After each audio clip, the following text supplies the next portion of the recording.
Welcome everyone. Welcome to today's exciting Influencer Masterclass. I'll wait for everyone to come in. We're going to have our Influencer Masterclass today with Corey Poirier, who's going to share with you some gold nuggets on how you can grow your impact online and fast track your results in your business. Corey is a multiple-time TEDx speaker. He's also the host of the top-rated Let's Do Influencing radio show, founder of the speaking program, The Blue Talks, which I was part of last year. That's how we actually connected. And he's also best-selling author and co-author of Quitless.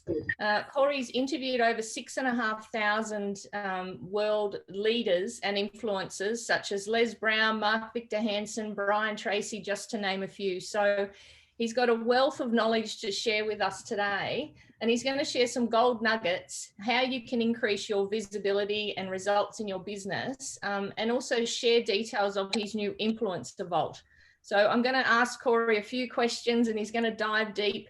You grab a pen and paper because you're going to be taking lots of notes. It's a lot of hands-on stuff that you can actually implement in your business. It's not going to be the fluff that you sometimes get. Corey, welcome.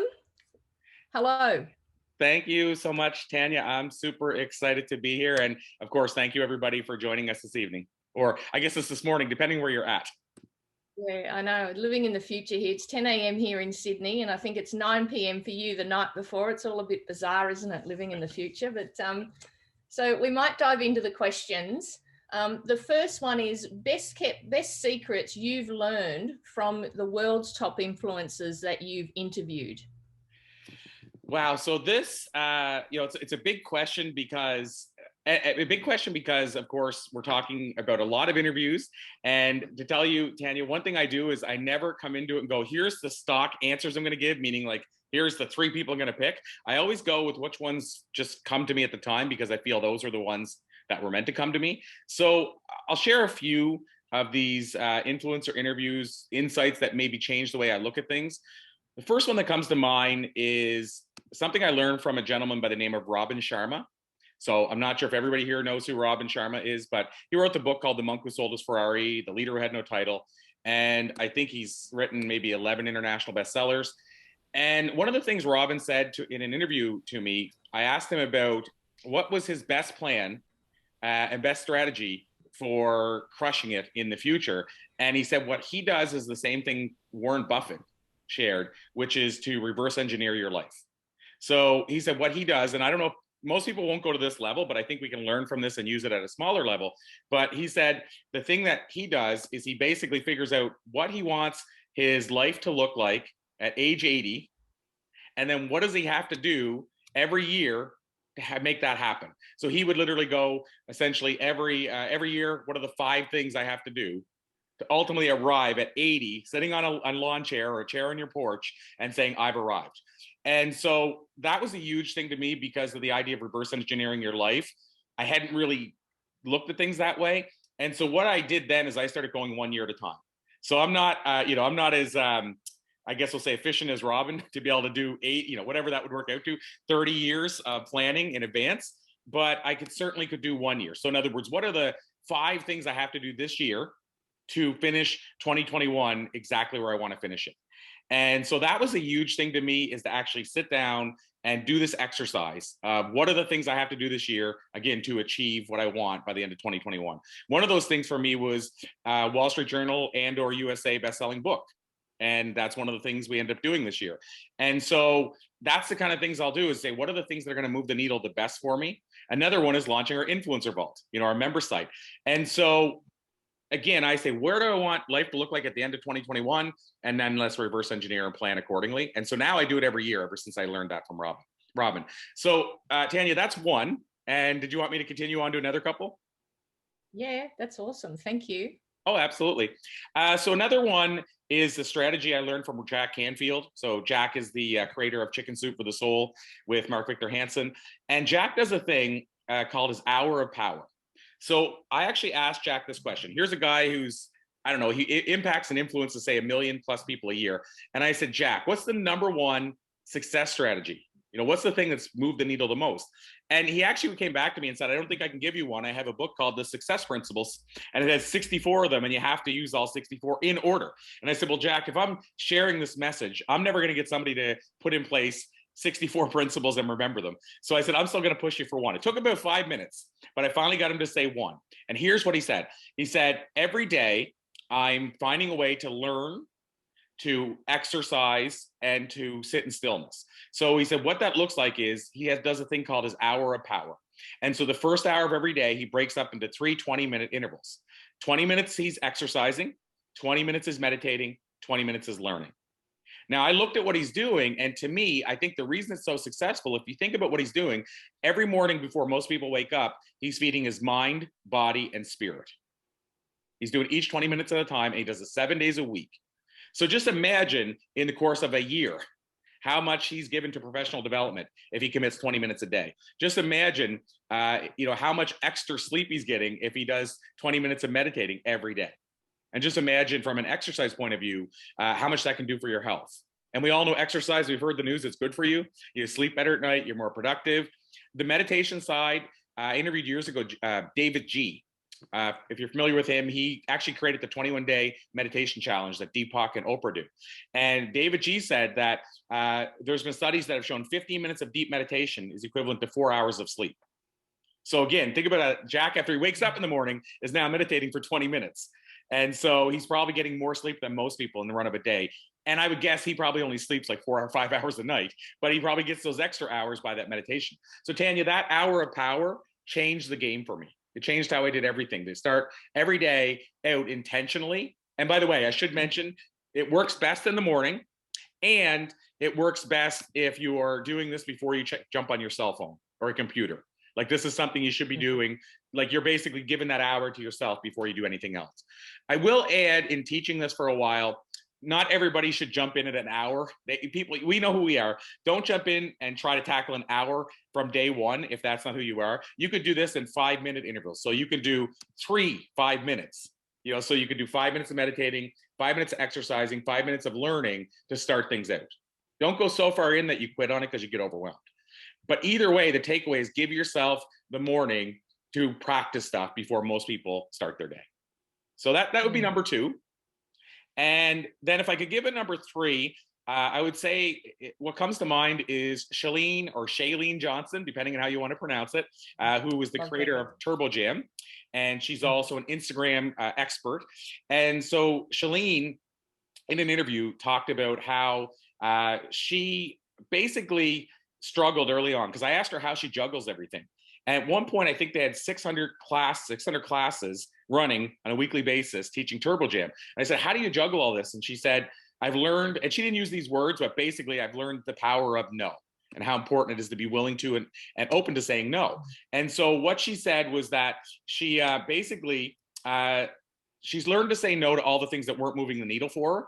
But the biggest challenge with that is, how do you say no in such a way that you don't burn bridges? And so she gave examples of how when she first started teaching the classes, she'd have teachers that were near where she lives asking if she could fill in for them. And next thing you know, she was teaching classes like 30 classes a week, even though the idea was she trained 600 teachers so she wouldn't have to do that. And so she finally had to put her foot down in a delicate way. So what she did, which I think is so brilliant, is first of all, she had to figure out what a no is. And I'll tell you how I do that. Is I figured out what my mission statement is, my personal mission statement. So for me, my personal mission statement is to be the guy who motivates, donates, educates, inspires, and entertains. So knowing that, when people ask me to take something on, my first question is it going to be any of those? If it's going to be 4 of those, it's an easy yes without regret. But if it's going to be only 1 of those, it's an easy no without regret. So first of all, you have to know how to say no. So that's how I determine what a no is. Second part is that you have to also know how to say no without burning a bridge, as I mentioned. And so what Shailene did, which I thought was brilliant, is when somebody now said to her, will you take this on? She said, well, as you know, our business is built around our family and our family around our business. So her and her husband, Brett, run the business together. And she said, we're very family oriented. So she said, I'll have to ask Brett to make sure we don't have anything going on at that time. So can I get back to you and let you know if it's something I can help you with? If I can't, I'll aim to find somebody who can help you. Is that okay?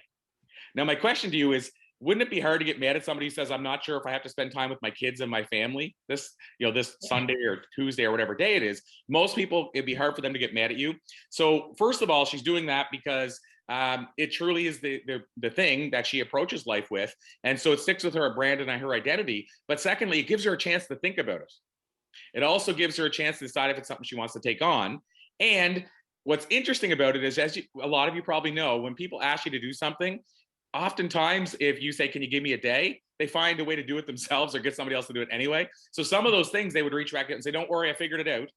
And if that doesn't happen, then the very worst case scenario is if she can't take it on, she simply connects them with somebody else. And again, it's hard to get mad at somebody who says, I'll try to find somebody else who can help you if I can't. So that's her way of saying no without burning bridges. So that would be another lesson I learned, is the power of saying no. And to finish that off, I would say to Tanya and everyone else, I grew up in a small town, raised by a single mother. My grandfather always taught me, say yes to everybody and then figured out how to do it later. So this was a really hard thing for me to change, to start knowing how to say no and why it was important. But here's what happened. After interviewing thousands of thought leaders, what I discovered is most of them were saying no 99% of the time. And they were saying no on average 10 times more than everybody else. They were rarely saying yes, and they were only doing it if it moved the needle. And so I had this conflict of, I was raised to say yes, but I know that I need to say no. And so I had to go with what I was learning, and I started saying no, and it changed everything because I could accomplish more. I felt better about myself. And at the same time, I wasn't overwhelmed all the time. So that would be the number 3. I know I dived in quite a bit there, but those would be the 3 top takeaways I had. No, that's awesome. And I think that saying no that was a big thing that moved the needle for me, and particularly with us. And I think a lot of people that are here in online marketing and wanting to earn online, they may not necessarily have their own courses or program. They're actually an affiliate, or they're in an MLM or network marketing business. You need to learn to say no, because there's a lot of shiny object syndrome online, where there's a lot of things getting thrown at you. Oh, look at this new thing, and look at this, and look at all the money you can earn here and there. And I know when I started online, I was jumping around all over the place, trying to do everything. And when I just went, no, I need to say no and just stick to one thing, that's when the needle moved for me and everything took off. So that's a really big takeaway for people here, that is to stop that shiny object syndrome, put those blinkers on and just go, look, I'm going to give this a real good go for 90 days or 6 months, whatever it is, because if it's working for other people, it's going to work for you. You've just got to learn to say no and have that discipline. So awesome takeaways. And I love the hour of power. I do that every morning. I walk along the beach with the dog and I put the podcast in and listen. I'm always feeding the brain, because 90% of success is what's going on in here. So yeah, awesome. Thank you. So strategies for standing out from others in a busy space. What can you give us? What strategies can you share? So for those in here, I mean, I'm going to take a couple of directions, because I want to make sure that I'm covering off as many people as I can, meaning not everybody it may be applicable to, but I think we can all take something from this first one. But we are busier than ever before. There's so much noise. We're competing with everybody for eyeballs and ears. So what I would say is, I'm going to give people a strategy. I'll call it a shortcut or a hack that most people aren't doing, but everybody could do easily. And it wouldn't take you a long time, and it'll actually gain you credibility. Unlike almost anything else, you can do that quickly. So, and also it's free, which is also nice. So it's a thing I call the as seen on banner. And I mean, for people that know what it is, that, just saying that's probably enough. If you're not familiar with that term, if you think about when you go to a website of an influencer that you follow, and like I could throw names out, you could go look right now while we're on here, but like Jack Canfield, who I mentioned, Tony Robbins, Marianne Williamson, and you could name names for hours. They all have, when you go there, some spot in their website that says as seen on. And the big influencers, it could say as seen on Ellen, as seen on Oprah, whatever that looks like, as seen on read in Forbes as an entrepreneur. So most people don't have that, yet it's one of the biggest ways to build credibility, and it's easier to do than we think. So why do I think most people don't do that? Is they say, well, I haven't been on Ellen. I'm not allowed to have one of those. But where's the rule saying that you can't have a banner because you haven't been on this big show or what have you? And so what I'm getting at is, you could have, some people in here maybe have done enough media that they already have the media done. They just have to go get the logos to put in a banner. But even if you haven't, here's an easy way to do this within 30 days. And this kind of visibility, like getting the visibility I'm talking about, is going to help you regardless of what business you're in, especially in online business where somebody's like, should I buy this from this person? Should I trust them? And then they go to your website and the top thing they see is that you've been featured on all these media. All of a sudden, that does some of the trusting for you. That builds the credibility really quickly. So here's some hacks for how you can do that. You can go onto a website, which you can use this website for more than just what I'm talking about, but you can go on a website called radioguestlist.com. Completely free website. There's other ones, but that's the one I had success with, so that's one I'll share. But radioguestlist.com. And when you go there, I think it's on the right-hand side still, you sign up for their free newsletter. And every day what's going to happen is you're going to get emails in your inbox, and they're going to say, here's shows that are looking for guests. Usually, I think it'll be around 5 podcasts that are looking for guests right now. And every day it's going to be a different 5. So what you could do is you can sign up for this. And if you wanted to, every day you could apply for those 5. Realistically, it'll take you probably 45 minutes max, probably less than that. And basically, you're trying to get interviewed on the show. Now, the truth is, depending on your backstory, you might end up getting 3 yeses in the first day. And you might decide, well, I don't want to be overwhelmed with too many interviews. You might only do 3 days and you'll have 10 interviews. But what I'm getting at is if you went for 10 business days, so 5 days each week, and applied, and let's say you even got 1 out of every 5, that means at the end of 10 days, you'd have 10, obviously, right? 1 a day. And so now you have 10 interviews you can be on. And you could do that probably in the next week if they're flexible hosts, because most podcasts are pre-recording. Worst case scenario, 1 hour a day or 45 minutes, depending on how long the podcast is, for 10 days. The end of that 10 days, you now have 10 shows you've been on. So you can, and I mean, there's a whole bunch of ways you can leverage those shows you were just on. You know, you can send out the link to people that want to check out your work. You can make sure you're answering why people work with you on the interviews, and you can share it with people that are considering working with you. There's so many things you can do. But the big takeaway here is with those 10 days, you've done those 10 interviews. Now you have 10 logos. And the cool part about podcasting, there's 1.5 plus million podcasts right now in the world. So the good part about that is most people don't know which podcasts are big or small. So every logo is going to seem equal to them. So it's not like you have to be on the 10 biggest shows. And then what you can do, and this is the only part that involves any money, is if you don't know how to design a banner yourself, you could actually pay somebody on Upwork or Fiverr or 99 Designs, a freelance site, to design the banner for $15 to $25, and now you're done. So within 30 days, from 0 interviews, you've never done one, you could have an as seen on banner with 10 logos and have been on 10 shows. And like I said, if you can design the banner yourself, it's free. But if you can't, $20 to $25. So that's one thing I would say, Tanya, because most people don't do this. And so you can start standing out amongst the people that aren't doing it, you know, and you're putting yourself in the same category as the Jack Canfields and Tony Robbins. The only difference is their logos might be some bigger names. But the thing is, you don't have to wait for that. What you do is you switch them out. So when you do get something on Forbes, you just switch out one of those podcasts for Forbes. Or if you want to put more stuff in a banner, you could end up having 20.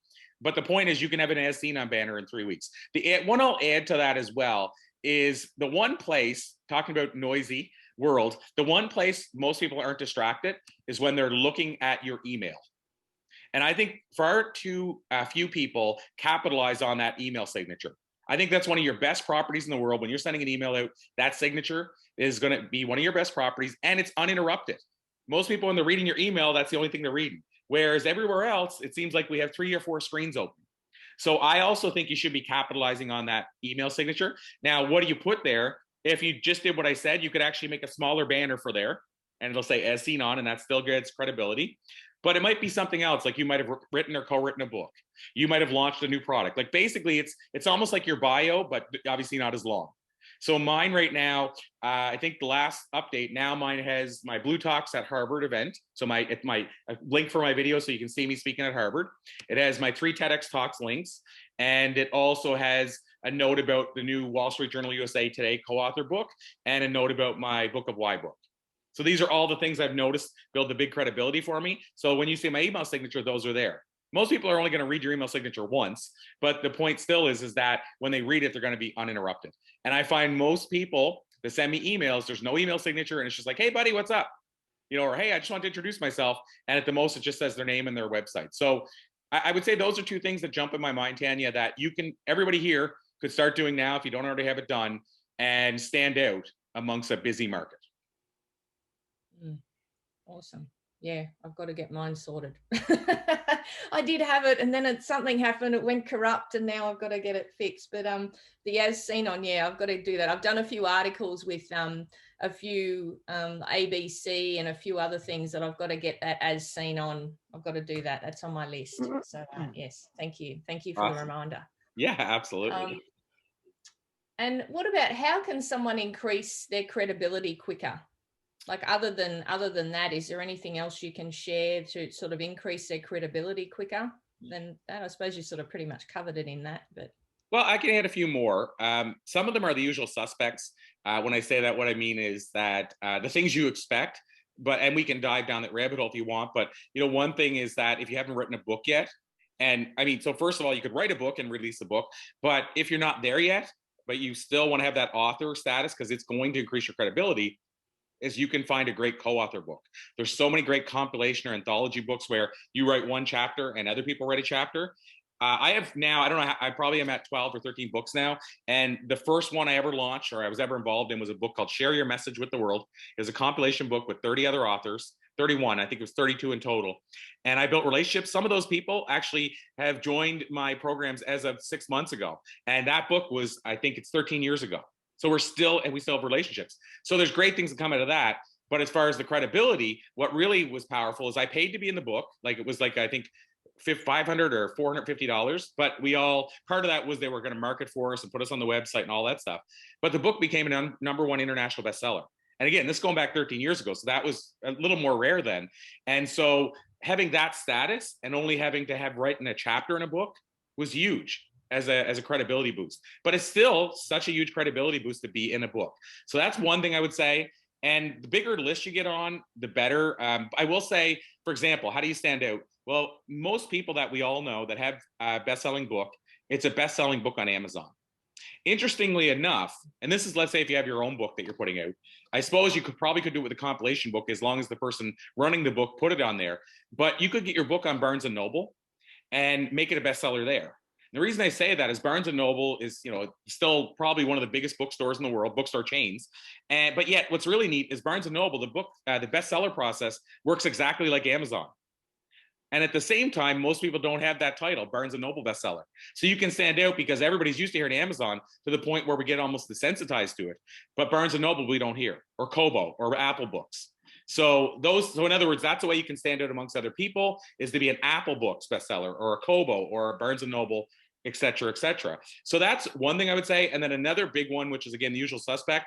And as we like to say, much easier said than done. And of course, I can answer questions around this if people have them or if you have them, Tanya. But the other thing is landing branded talk. So we have Blue Talk. So it could be a Blue Talk or it could be TEDx.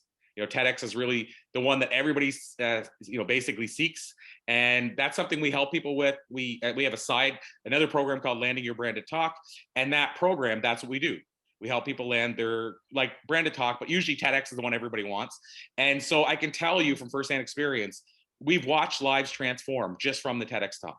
So when you're saying, how do you stand out? It's hard to land a TEDx talk. So if you have one, you really stand out.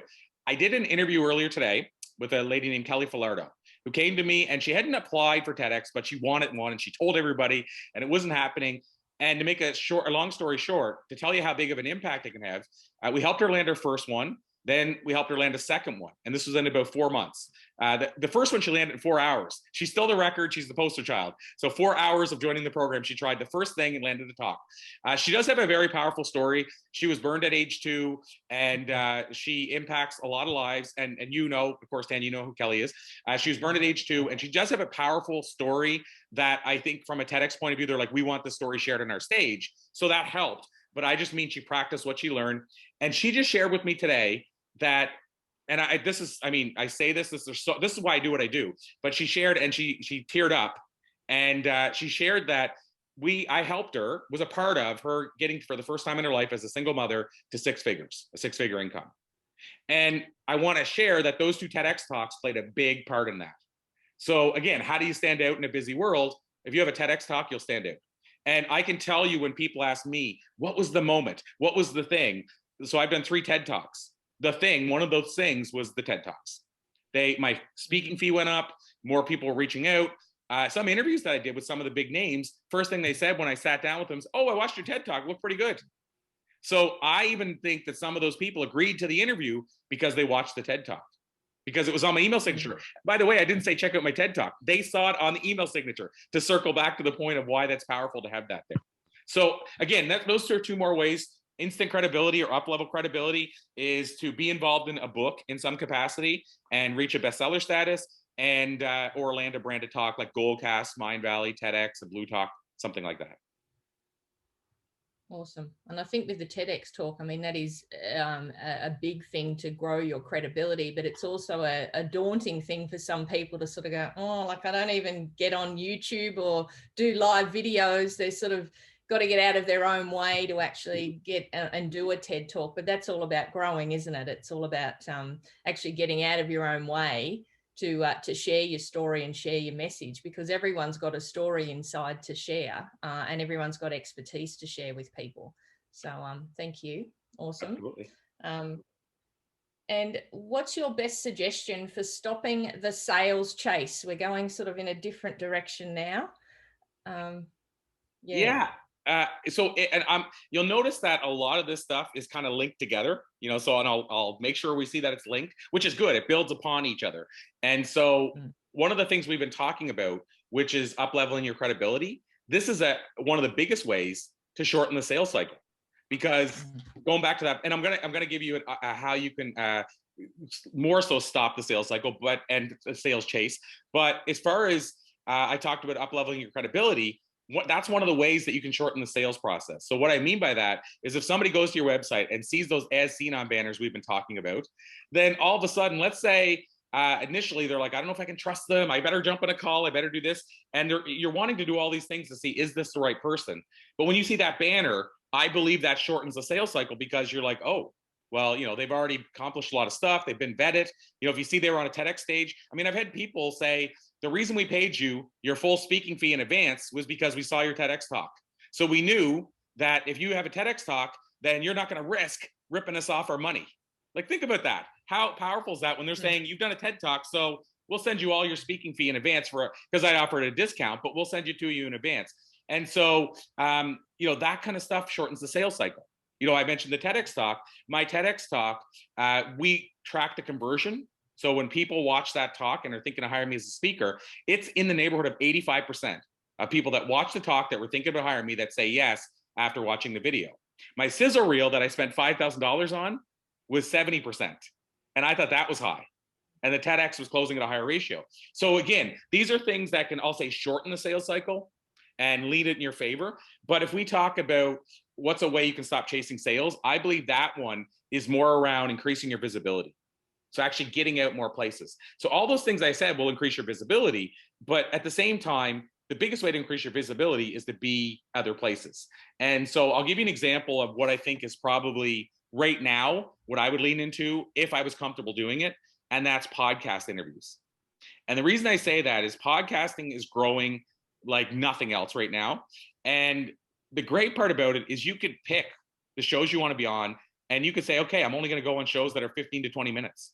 So when I say this, I'm not saying you got to now invest in hours of your week in podcasting. You could say, I'm going to do 2 shows a week, 15-minute shows. And you can go on those shows and see some shows specifically say we're under 15 minutes. The other thing about it is you can niche. So you can say, I focus on, I'm just going to use a random thing, photography.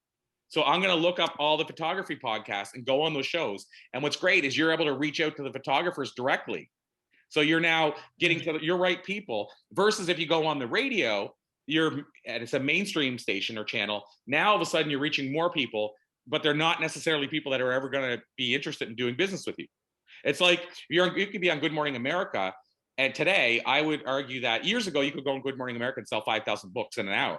Now you might go on, and then it might have 3 million people that seen you, but maybe only, I'm just throwing a number out, but maybe only 1,000 of those people are the right people to buy your book, and maybe only 300 buy your book. But you could go on a podcast like, let's say Joe Rogan, and let's say your topic fit on his show, and probably sell 5,000 books. And now Joe Rogan's a mainstream show, but there's a show, for example, called The Jordan Harbinger Show. And let's say you talked about what his audience loves. You could, again, sell thousands of books to a niche audience. So it's like that thing, Tanya. I mean, years ago, you would always say, I want more people. I want more listeners and viewers no matter what. But now it's like, would you rather have 500 of the right people listening to you or 1,000,000 of the wrong people? And I think we finally realized it's better to have 500 of the right people. So what I'm suggesting is podcasting. What's great is you can actually niche and you can actually go on a show and have less listeners, but have greater success for your business. What you can do on those shows, and this helps build your visibility, but also shortens the sales cycle, is you can go on the show and give something away at the end of every interview. And what you want to do is bring them to a landing page where they now sign up for your email. So again, shorten the sales cycle, Tanya. If they're on your email and now every week you're sending out a powerful email, all of a sudden they might reach out because you send out 10 emails over time. And then at 11th one, you said, we're opening up the doors to this, and they might sign up. And again, that shortens your sales cycle, and you never chased that sale. You just put it out there and said, here's what we're doing. And then they came to you. So there's so many ways you can do that. But podcasting, I feel really right now, for those that are okay with audio interviews, I think is one of the best ways, because the host basically lends their credibility to you. So when you come on the show, they're telling their audience you can trust this person. So you're getting leverage from their credibility. And then again, like I said, you can decide what the right audience is. The other thing is they've shown that podcasting listeners on average earn more income and invest more in themselves. So they typically, they say average. I mean, I don't know where they get all the numbers. I've heard them say the average podcast listener earns a 6-figure income.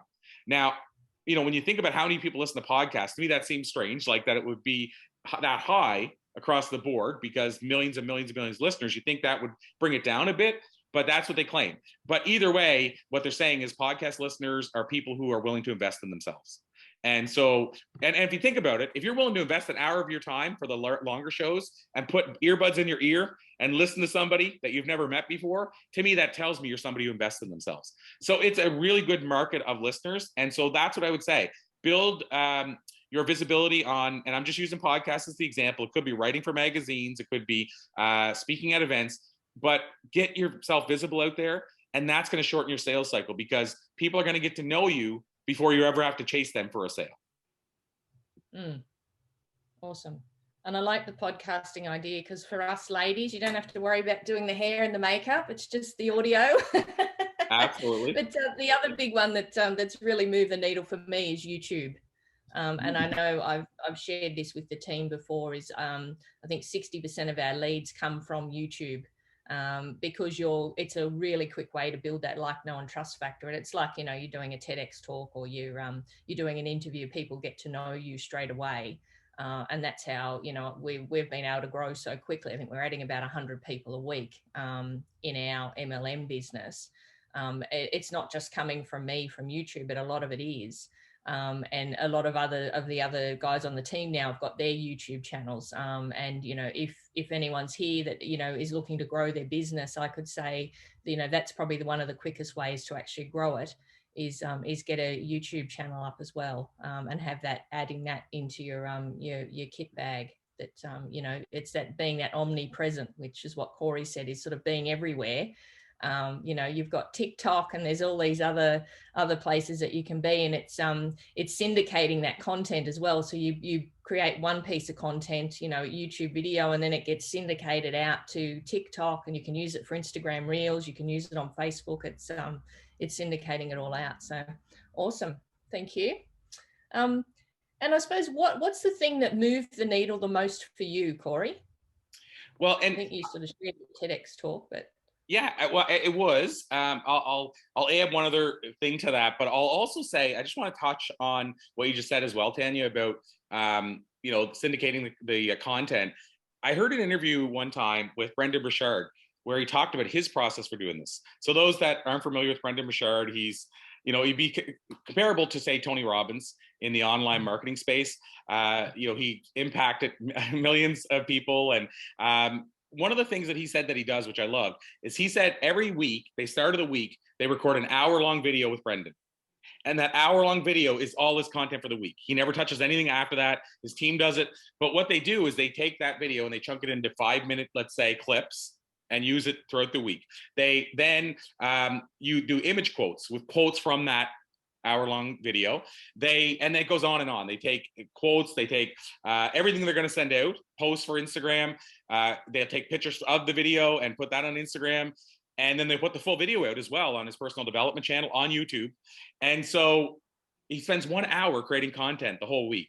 And then they just go from there. Now, you could do that yourself, and it might take you a half a day to start piecing that, doing that stuff with the content, or maybe a full day.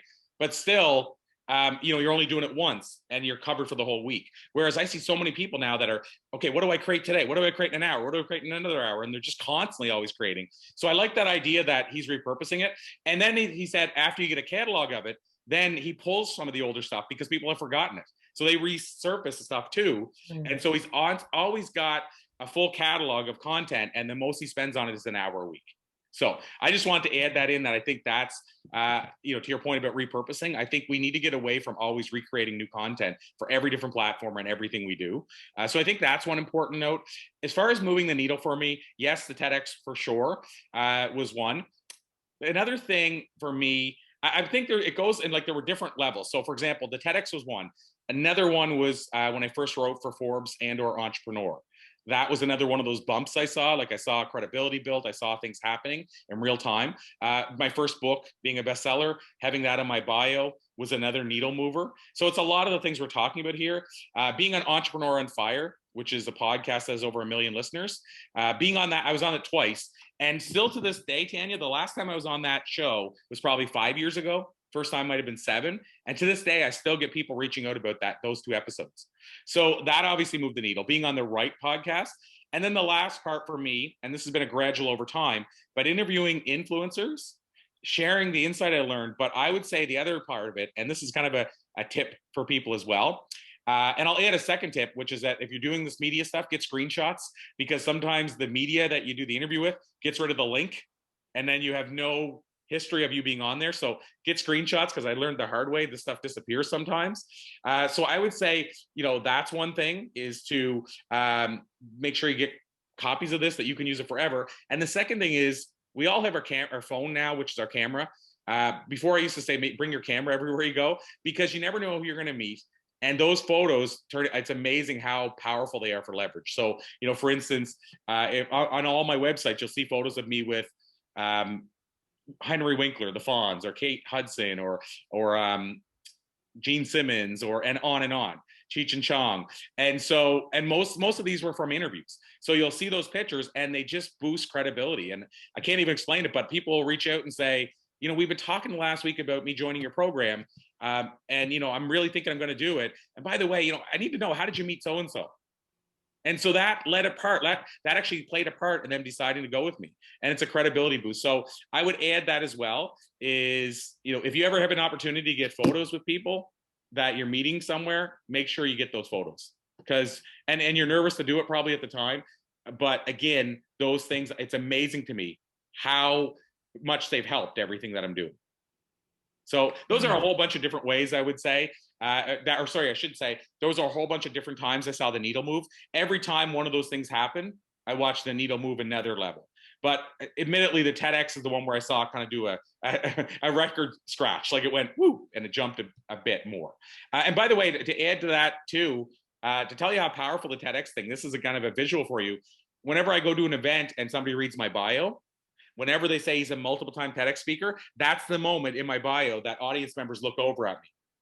So they're watching the MC and they hear that part and they look over. But they didn't look over when they heard 8-time international best-selling author. They used to, but they don't anymore. And so it's interesting to watch that, but TEDx now is the one. That's the one that pulls their eyes. And by the way, I've noticed just recently now, the new Wall Street Journal and USA Today, it pulls the eyes. So I separated the two of them to try to see which one does it more, but they both do it right now. So those would be the needle movers for me.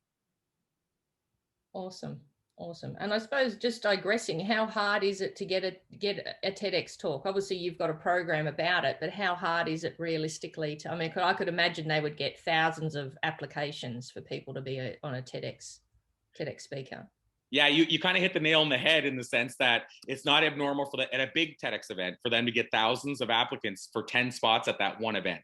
So I'll say it this way. Your odds, if all things are equal, if you don't know anybody there, you don't have a story that jumps right out, you might have a powerful story, but it doesn't jump out as this amazing, unique story. Your odds are probably less than 1% at a big TEDx event, just based on numbers. So, you're vying for 10 spots. There's 2,000 applicants, and the organizers probably know 5 of the 10 people they're picking. So you probably only get a chance of 1 in 5. So that's at the big event. But to answer your question, if you know the strategies for how to land one, then what happens is you can start bringing that up from less than 1% to 10, to 20, to 30. So one of the things Kelly did, increased her odds dramatically. And it was simple. It's one of the things we talk about put your talk out there, your idea, and ask people, what do they think? Do they think it'd be a good fit for a TEDx stage? And then people in your network know that you're interested in doing a TEDx talk. So Kelly did that. And somebody that already had hired her for a speaker before said, Kelly, I didn't know you're interested in doing a TEDx talk. I run such and such a TEDx event. We'd love to have you. Her talk was done like in hours from that. Now, that's not going to work for everybody. In fact, it won't probably work for most, but it's one little bump to increase your odds. Another thing you can do is say, okay, you might live in a large city. Let's say you lived in Detroit. You might say, okay, I want to go to the TEDx Detroit event. But the challenge with that is that's where you're competing with 2,000 people. What if you went to a city or even a rural community that's an hour away from Detroit, that you live near, you can drive 1 hour to it, that has another TEDx event that's really small? They might only get 150 to 200 applicants. Now, all of a sudden, let's say it was 100. Now, all of a sudden, there's 10 spots. You now have a 10% chance. And that's, by the way, if assuming they don't look at your application, see it's amazing. That's just if everything was equal, you're already at 10%.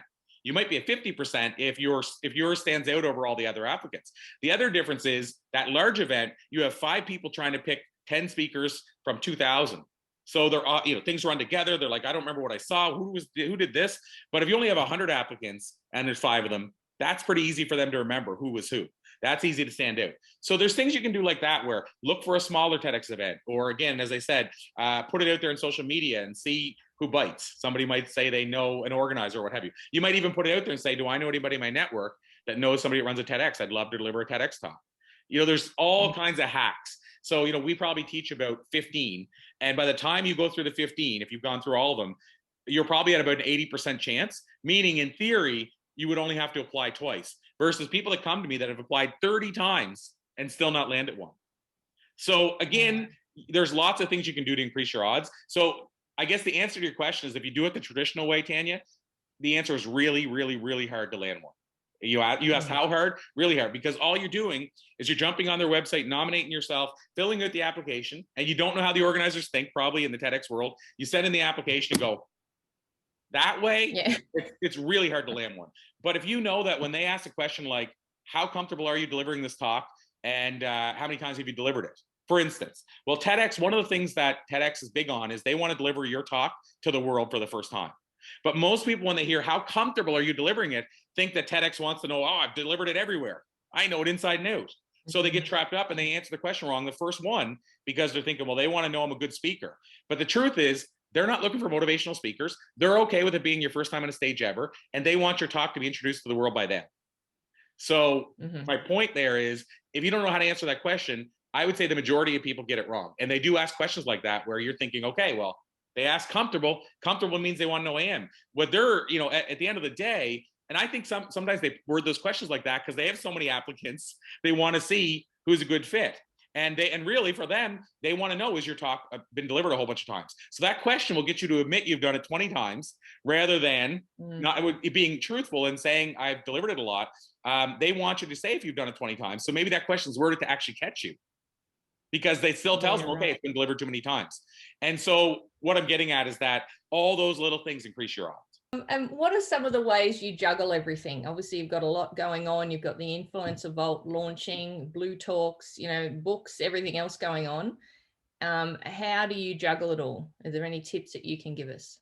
Yeah, there's a couple of different things in terms of ways I would answer that as far as how I juggle it. And I do 2 things that I think a lot of people are taught, but we don't necessarily always practice it. And I say that as a person who's guilty of that. It took me a long time to really practice it, because I'm a person that would prefer to just do everything on the fly. I don't like planning, strategy, and analytics. I don't like that stuff. But I've learned I'm more productive when I write stuff down. And so first of all, what I do is I do that thing we've always heard about with prioritizing. I do A, B, C, or 1, 2, 3. priority system. So I actually go, okay, what do I have to do? Let's just say today. And if I write 10 things down, which one's at 3? I'll just use numbers, but which one's a 3, which one's a 2, which one's a 1? 1 is the highest priority. For me, 3s are often the stuff that I add onto my plate that don't even need to be done ever. I add them on there, but they really probably don't have to be done, or they can be delegated immediately to somebody else. Number 2s are the ones that should be done, but I might have like a week to do them. And number 1s are the ones I need to do right now, or I need to do first. And if you've heard of the Pareto Rule, the idea is that 20% of your activities will give you 80% of your results. So to me, those 1s are the ones that give me the 80% results. So what I'm constantly trying to do, Tanya, is find more 1s and get rid of 2s and 3s. That's really what I'm trying to do. And so that's one thing I do, is prioritizing. Second thing is I block my time. So I'll say, okay, this time. Now there's certain days because I need that as a type A personality. I need certain days that are unpredictable. So I don't always do this, but whenever I'm working on a project that has to get done, for example, if I'm writing a book, then I'll block my times. I might write an hour a day, or it depends on how you do this. I might write an hour a day, or I might say I'm going to take a week off to write a book. But the key takeaway here is I block my times. So I say, this is my time to reply to emails. This is my time to do this. This is my time to do that. And in my calendar, I literally just block out that 2 hours or 1 hour. So those are very tangible strategies around what I do.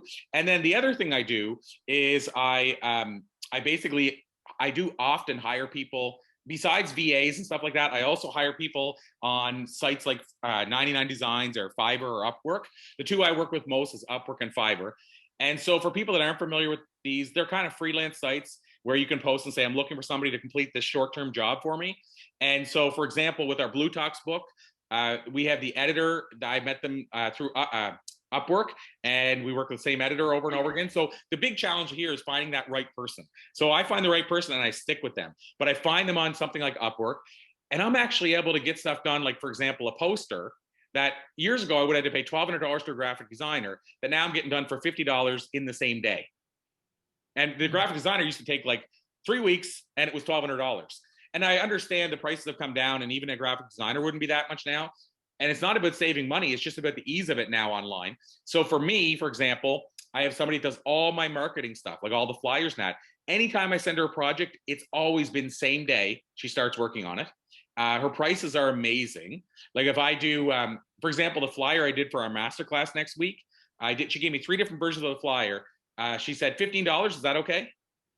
Like 3 flyers, $15. I mean, it's insane. And she's like, this is amazing. Thank you so much. And so we've been working together, I bet you 3 years now. And so my point is I find great people. I use those kind of services. I haven't really used 99 Designs. Fiverr, I was introduced to it through Kelly actually. And it was the book cover designer that she works with. And that person has designed all our Blue Talks book covers, and she's been awesome. So now I go to her for a design for the covers, but then I have 3 people on Upwork that I use for like formatting, editing, graphic design. And so that's another thing I do, Tanya, is that I work with people that I know I can just say in 10 minutes, here's what I need, and then forget it. And so people are like, it's amazing how quick you design flyers. And they think I'm like, churning out the flyers myself over in the corner. But I could do an event like the one we did with you involved, the Blue Talks event, where we had 25, 30 speakers, and those flyers were done in 1 day. So, and so that streamlines it for me. And then you could get into virtual assistants and all that stuff. But really, what I figure out is what I need to delegate and who I'm going to delegate it to. What are A priorities, B priorities, C, or 1, 2, 3, whichever way you look at that. And then block my time for certain things I need to get done. That's really that's my system in a nutshell. And I think that that virtual assistant and using people on, like I've got people on Upwork that I use, people on Fiverr. I've got a VA. She's just amazing. And I wouldn't be where I am without her and without everyone else that I use. And it's all about, sitting there and going, okay, what's the best use of my time? Like I can't edit videos like to save my life. And I'm like, I'm not going to sit there and pull my hair out for 4 hours trying to edit a video when I can get someone to edit for me for $5. You've got to sort of go, okay, where's going to move the needle for you, and where do you need to, what's your income producing activities that you should be doing, and do those, and everything else that isn't going to produce the income for you, like the editing and the flyers and all that sort of stuff, get the experts to do it. And it's so easy to do. It's just some people sort of go, oh no, I don't want to spend the money. they'd rather try and figure it out themselves. So yeah, awesome. Thank you. What about if you had to start over, what platform would you use, and what would you do first? So if you had to start over again, what platform do you think that you would, what would be your go-to platform, and what would you do first to start over? Because I think this is a good one for a lot of people that are new to the online space and maybe are starting over. Well, I would give an answer. So this is a it depends answer, because first of all, I would say, so if you're asking for me, of course, my answer might be different than some people here, only because it depends, of course, who your audience is. That's a really big part of this question. So where is your audience at? Secondly, I would say, what do you like the most? For example, do you like long form stuff? Like, do you like writing in long form? Well, if you do, Twitter's not the answer for sure. Automatically, that's discounted. It's gone. If you like a lot of visual, but you like photos, then Instagram might be your answer. So first of all, I'll say it depends, but I will give you an answer as far as for me, and then also even tell you what I would do in those platforms. So for me, I would pick between two. And I'm going to give you, like, in other words, I would choose one of the two. I wouldn't choose both, but I just mean I would pick one of the two for me, between Facebook and LinkedIn. So between Facebook and LinkedIn. And remind me to talk for 2 seconds on Clubhouse as well, because I'll explain why I'm picking the two I am. But first of all, I would pick either Facebook or LinkedIn. And if it was Facebook, and by the way, this might, and I brought on this because LinkedIn is the one I would probably pick. But, you know, I also feel that if I were in the online space, and if I were, for example, in the network marketing space, I think I would pick Facebook. But what I would do first, and this is the key thing, is I would start joining groups. Or I would start a group, because Facebook is at this stage still, which lasted longer than I thought, where they're pushing stuff in groups more than they are on your Facebook public profile, your main profile. So groups are still really powerful. So I think I would start a group, because it does a bunch of things. But one of the things it does, that now you're starting from scratch, you're building a community of people that can work together with you to help you build quicker. So you have a community, you are becoming the expert in front of that community, because let's say if you're hosting the group, that is. If you're not hosting the group, I would get inside the groups and I would start giving value. And so when I say giving value, I mean, if somebody posts and asks a question, I'd be in there commenting. And what happens is, the more you're doing that in a group, eventually you get known as one of the key people, like the 50 people out of the 10,000 group that are always there doing stuff. And you just get started to be viewed in a different way. So for me, I would get inside the right groups. That's a key part. You got to figure out what groups are right for what you're doing. And I would start engaging, I guess is the thing. And that's on Facebook. On LinkedIn, which is the one I would probably use myself, and I'm leaning in more to LinkedIn, by the way, and YouTube. And I'm just starting to lean into YouTube. I signed up for a thing called YouTube for Bosses. I don't know if you've ever heard of that or not, but it's this lady who just, she's helped a lot of people build to like 50, 60,000 subscribers in less than 12 months. And so I signed up for that program, and I haven't leaned into it properly, but when I tested it, I saw a bump immediately. And I haven't done a lot with YouTube, but I saw a bump in like a week, which to me, when you can see a big jump in a week, like I think I added maybe 150 subscribers, and I wasn't even using YouTube, and I only have 400 total. So I added almost 50% of my subscribers in a week using her system. So I'm like, this works, but I just didn't have time to lean in fully. I'm going to go back to that. But LinkedIn is the other one. And here's why I like LinkedIn. If you're, it really focuses on who's your client. If you're looking for business owners or corporate or speakers or healers or what have you, a lot of them are on LinkedIn. But what I love about LinkedIn is you can still get so much organic traffic. It's like, to me, it's like the last of the old Wild West of you being able to get organic traffic, if you do it right on every post. So to give you an example, I took a break from LinkedIn for a while. I just leaned back in the last week and a half when we started doing these interviews and stuff. And most of my posts have had 2,000 views, organic views, each one separately. And I couldn't get that on Facebook, even if I paid for ads to do it. You know, and when I mean when I say that, I mean like actual views. And where I can, by the way, where you can even see how organic they are is if I do one of those posts, I get about 15 to 20 people that add me that same day on LinkedIn. So LinkedIn, I would lean into because it's so organic. And I think that eventually is going to disappear. I mean, at some point, they're going to want to monetize that.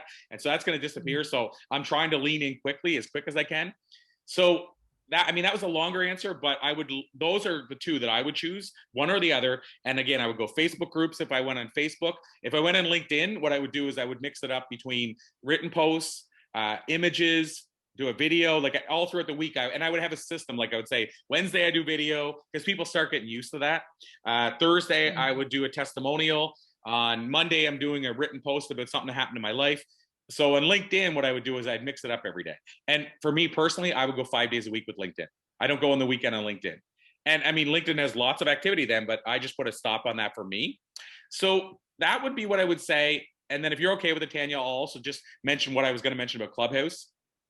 Yes, please, because I only just got accepted into Clubhouse. I haven't even looked at it yet. No, it's you know what, I'm going to say I've been a Clubhouse quote unquote member for about 3 months, but I've done like 2 rooms. Like I've been in 2 rooms. I haven't even hosted one. So I can't, what I'm about to say isn't me saying from experience. It's me saying from looking on the outside in. But the reason I brought it up is because the temptation always is to go with the newest kid on the block in social media. But the reason I'm going with the old guard, where you could say, oh, like I remember 3-4 years ago, people said Facebook is disappearing. I mean, Facebook has gone nowhere. LinkedIn has gone. In fact, LinkedIn has grown in that amount of time. Instagram has actually grown. And so whether we like that or not, these ones here have been around through all the quick fix ones. I mean, Snapchat was such a massive thing and we don't hardly hear a thing about it. The Vine, if you remember, that was like a thing. Now it's not even a thing. And so, and every one of those, everybody that tried to get you in said it's the new thing. You have to be here. Everything's happening here. So what I would be cautious of, if I were going to go, like you said, starting over, if I'm going to go into one of those new ones, I think I would also still pick a one that I know is going to be around. Because if you go all in on the one that's going to slow down and disappear, you're going to get really quick results and it's going to end really quick.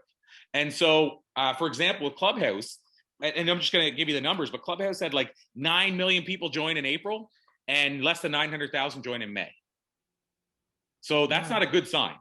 I mean, and you could say, well, 9 million people is massive for a new platform, but you got to think about, we're talking in these companies, like what LinkedIn's approaching 1 billion, Facebook's at 1 billion. I mean, so if you go 9 million and then down to 900,000, what that tells me is you got the people that, the big numbers of the people that were going to go into Clubhouse are already in there now. And then the other thing I saw, which kind of concerned me too, was I saw a LinkedIn survey by an influencer that had 20,000 comments. And I think it was like 90,000 votes to answer it. And his question was, how many people like Clubhouse less than when they started in Clubhouse?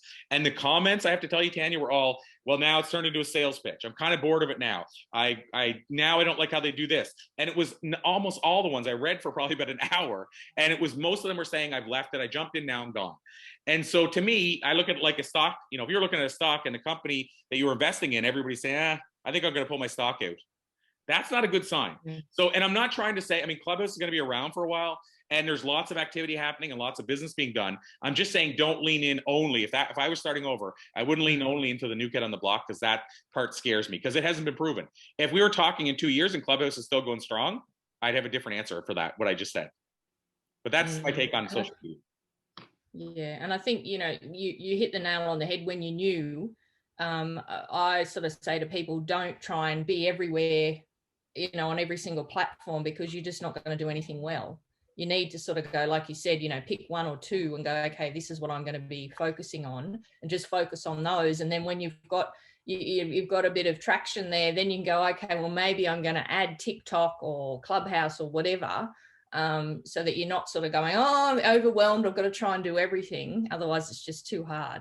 That's most of our questions, but I want to end today. So thank you so much for your time. But I want to end with, can you tell us a little bit about your Influencer Vault, why you decided to launch it, how it can serve and help people become better influencers and experts quicker? Yeah, so I'm super excited to talk about this because it's my newest baby. I'm really passionate about it. A lot of people wouldn't know, though, I've been working on it for about 5 years. And when I say working on it for about 5 years, I mean, I've been talking about, I need to have a member site to share this content that I have for about 5 years. About 2 years ago, we drafted it out. I remember on a piece of paper in my coach's office, and we said, this is what it's going to look like. And then we started behind the scenes building it about a year ago. So it's been a long time in the works. But my goal, so to tell you the why, my goal these days is to help other people increase their visibility, increase their credibility, reach that next level, to become influencers today rather than tomorrow. I'll also say, to me, an influencer doesn't have to be Tony Robbins. Like, it doesn't have to be you're reaching 1 million people today. It can be that you're a coach one-on-one and you're reaching one person a day. That's still an influencer to me. It could be like we're talking, for example, if it's somebody building an online business or network marketing, you could have a team of 20 people. That to me is an influencer. And so I want to clarify that an influencer doesn't have to be 1 million people that you're reaching. So what I wanted to do is I wanted to help people get their message to more people quicker, essentially. And so I've been doing that through my other programs and stuff. But the catch 22 is most of my other stuff, you have to invest thousands to make it happen. And so I was like, what if? And so this was started spinning in my head. What if I could give this same type of stuff and this value for under $50 a month? Is that possible? And if you've ever heard of the old sales thing, when I was in sales, people used to say, for the price of a cup of coffee a day. And so I used that in my head, even though it was like a cheesy line. I was like, what if I could create something that for less than a cup of coffee a day, a person could change their life? And so this is where it all started. And so what the Influencer Vault is, once we finally now got it launched and got it set up, is basically we put together this monthly membership site where essentially we're helping you learn the secrets of the best. And what we're talking about, how do you get visibility? We're giving you the opportunities to get that visibility as well. So we built it over 5 things that you find inside the vault. One of them is what I call like almost the classic content. So the best visual is if you think of Netflix and you go into Netflix and it has the categories and you have the classic content like the show's Friends and stuff. That's our classic content. So you go inside the Influencer Vault and you have categories like speaking, writing, podcasting, and stuff like that. And so when you click in those categories, you're going to learn the secrets from people like Lisa Nichols or Jack Canfield or Les Brown around speaking and writing, podcasting, stuff like that. That's the classic content. And then we have Vault Originals. So to be like almost like Netflix originals. So you're going to find stuff like you talked about how to build an online business. We have Jesse Ecker coming up, and he owns Harv Ecker International. So T.R. Ecker started that company. And Jesse's going to be revealing strategies for growing an online business. Like, how do you grow online? That's in our Vault Originals. That's completely, something you're not going to see anywhere else. That's the second thing we do in there. Third thing, and this is where it gets really good for people that are trying to up level, is we have monthly training. So we have, for instance, we'll have people come on and talk about how do you build on LinkedIn. We'll have people come on and talk about how do you... Sorry, Corey, I think we just need to mute someone. Okay. Let me just, I'm going to say, are we okay there better? Okay. And then I asked you to unmute if you want, Tanya. But yeah, so the third thing I was mentioning is that monthly training. So we have people that'll say, I want to learn how to get media. I want to learn how to launch a bestseller like Kelly does. So we have Kelly coming on. I want to learn how to get paid to speak. I'm doing an upcoming launch your speaking business type masterclass inside our vault. We have people coming on like Shay Rowbottom, who has 700,000 LinkedIn followers in 18 months. And she's going to reveal, here's the strategies you need to know about LinkedIn. We have Lori McNeil coming on. Here's how you land media. So every month we have training that's really focused training around an area that people are wanting to learn more about. And what I do is I do surveys to say, what do you want to know more about? The biggest one so far is how do I get media interviews? And so that's why Lori's coming up. So that's the third part. The fourth and fifth part, I'll tell you really quick, are huge. One is we bring on influencers every single week. So to give you an example of who's coming up, and Tanya, you'll know some of these names, but this Thursday we have JJ Virgin. Next week we have Les Brown. Week after that we have Bob Proctor. Week after that we have John Gray. And these are all live, and you come on to inside our private Facebook group, and you get to ask them questions in real time. You get to get your answers in real time. And so what I would say to people is, how much would it cost for you to get coaching from Bob Proctor? How much would it cost for you to learn from Les Brown? When they go to speak at a live event, they're charging about $50,000 for 45 minutes. You're going to get an hour with them where you get to ask your own questions. So that's another part of it. And then the final part to the Influencer Vault, I saved the best for last, is the thing we call the list.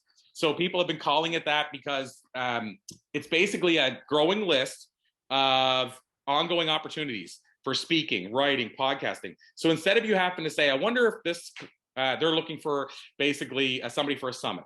I wonder if they're looking for somebody for this podcast. I want to pitch this podcast. Instead of all that, we're actually building a curated list of people that are actively looking for somebody to write for their magazine, to be on their show. And we're basically putting that list inside the vault every month and growing it. And so being inside the vault, you can apply for those opportunities on the PDF in real time and start getting interviews, start getting speaking engagements, start getting, we even have TEDx opportunities in there. And so you can start getting these things right away without having to go and find them yourself.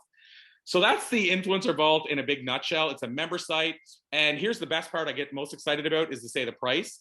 So it's $44 a month Canadian. which works out to about 35 US.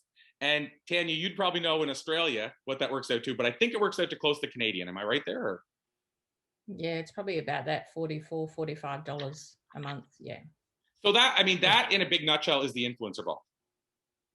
Wow. And everything, obviously everything's in there. You can go in there at any time. It's just like a library. Basically, you can sort of go, okay, well, now I want to go and join a podcast, be interviewed on a podcast, the information's there. Okay, now I need some media stuff. It's all there for you as a library.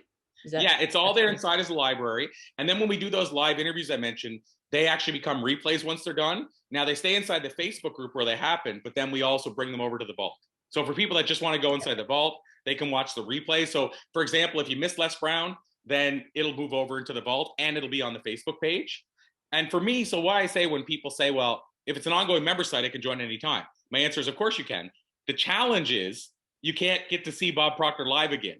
So in other words, I'm not going to ask Bob to come on ever again because I don't want to use that ask more than once. So for every one of these live interviews, you'll only ever get to be there once live. So one of the bonuses is when you come in early, then you get to, like, for example, if somebody's joining now, they'll be in for JJ Virgin on Thursday.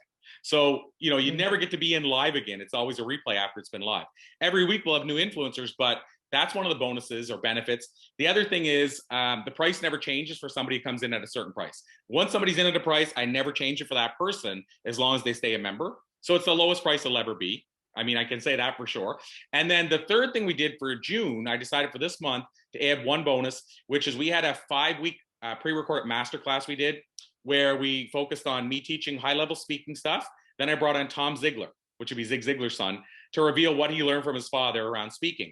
Then I talked about authors and writing. And then we brought in James Redfield, who wrote the Sales Team Prophecy, to reveal how he sold 30 million books. And then we brought on our friend Kelly, and she revealed her whole bestseller strategy. Well, this has already been recorded. I charged $450 when we ran that live, and we had hundreds of people join. And that was about, honestly, 5 years ago. And I've never, ever sold it or launched it again. And I decided to bring it back to life as basically a bonus. So you get almost a $500 course whenever you sign up now. And so, again, the pricing is $44 or $444 for the year. And basically, you get a course that's worth almost the same amount as that year investment. So I just tried to do a few different things for people that want to join now, because we opened the doors a month ago as a kind of a pre-launch to get it ready and test it. But now I'm full on in, and we planned it accordingly to have some of these big interviews take place right away so that people go, wait a minute, so I can join right now, and in 2 weeks from now, I can be sitting in front of Bob Proctor. So that was all planned as well. So yeah, I'm really excited about it. As you can probably tell, I'm super passionate. I've been working on this for, again, 5 years. And so I'm just wanting to introduce it to the world because I believe that some of these things will change your life forever. I will add one more thing, and not to be on the sales side of it, but we have, for example, inside the vault, we have somebody that's has a show syndicated with 3.2 million listeners that's looking for guests right now.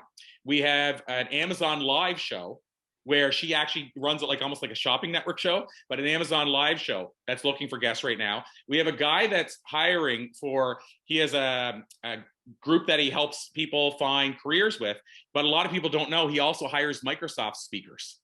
So, you know, inside the vault right now, out of 85 opportunities, one could get you in front of 3.2 million people. Another one could get you on Amazon Live, and another one could get you speaking for Microsoft. I mean, that's, to me, that's pretty cool. That's game-changing stuff. So yeah, that's, what's that? I was going to say all for $45 a month. Bargain. Yeah. Yeah, that was, I mean, that was the goal, right? We tried to make it so that somebody said to me today, I forget what he said. He said, I know what he meant by it, but he said, and the price is a joke. Like, and he meant obviously like it shouldn't even be that low. And that, I want to hear that, right? That's why I did this. I had somebody the other day, these are all live interviews. Somebody the other day said, Corey, I spent $16,000 on a PR person to get what I'm getting inside your list. I was just trying to get them to get me on the Amazon show, get me in front of this audience. And then I had another lady who said, I don't have that kind of money. So she said, the vault is my marketing budget. That's how I get my visibility. Like, otherwise I'd have to spend marketing to get that visibility. So she said that. And then the third one comment I had recently, which was really funny, was somebody asked me the price inside a Facebook page. And I said $35. And I was said, I should have mentioned monthly. And he thought the decimal was in the wrong place. He said, oh, 3,500. That sounds reasonable. Now, I don't know if he thought that was for a year, lifetime. I don't know what he thought, but he thought 3,500 was reasonable. So all those things said, okay, I'm on the right track. When people think it should be worth way more than it is, And that might hurt me in the long run, Tanya, because some people might say, why is it so cheap? And I might run into that. So that's a part where I'll have to eventually say, okay, maybe I have to increase the price. But for now, I'm looking for, let's see if we can impact a lot of lives. And I can do it at this price. To make that happen, by the way, I had to cash in these favors because, like example, the Les Browns and Bob Proctor's, if I hadn't done all the interviews I had, there's no way I'd be able to get them inside this, because they would have probably said no based on it being such a new project. And then also, there's a lot of times they charge to appear on these type of shows. So yeah, I'm thankful that I built these relationships over a long time. Just so you know, I'll put the link down below as well. But I should add that link. If you click on that link, what it does is it takes you to the influencervault.com. And there, basically, you sign up there. And what you're going to get a couple of freebies too. You'll get a top 10 insights guide. So the top 10 insights I've learned during my interviews. Also, you'll learn about a masterclass I'm doing next week and get a few free videos. But what it also will do is it'll redirect you to the website for the Influencer Vault where you can sign up. So it's a couple of bonuses at once. Well, thank you. Thank you for your time this morning. That was great. So many gold nuggets. I know I've been ferociously writing down everything. And it was great to reconnect with you. And thanks everyone for joining us this morning. So thanks, Corey. Thank you. Thank you, Tanya. I so appreciate you. Thank you for helping make magic happen and for great questions, because none of this happens without somebody asking great questions. So thanks for being you. Thanks, Corey. And everyone check out the Influencer Vault, because I know that it will change many lives. So wonderful. Thanks, everyone. Thanks, everyone. Bye. Have an amazing evening.